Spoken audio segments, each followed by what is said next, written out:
God promises restoration. Hallelujah. God promises restoration.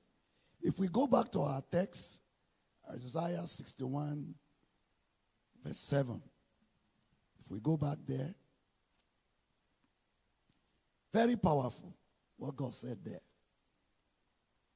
He says, instead of your shame, I will give you double honor.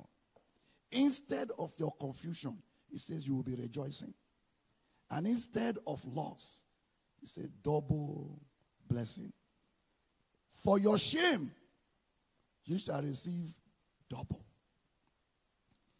And for confusion, he says what? They shall rejoice in their portion. And the last part, therefore in their land they shall possess again the double. Everlasting joy shall be unto them.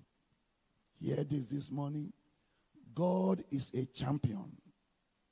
He specializes in turning pain into purpose and trouble into testimony.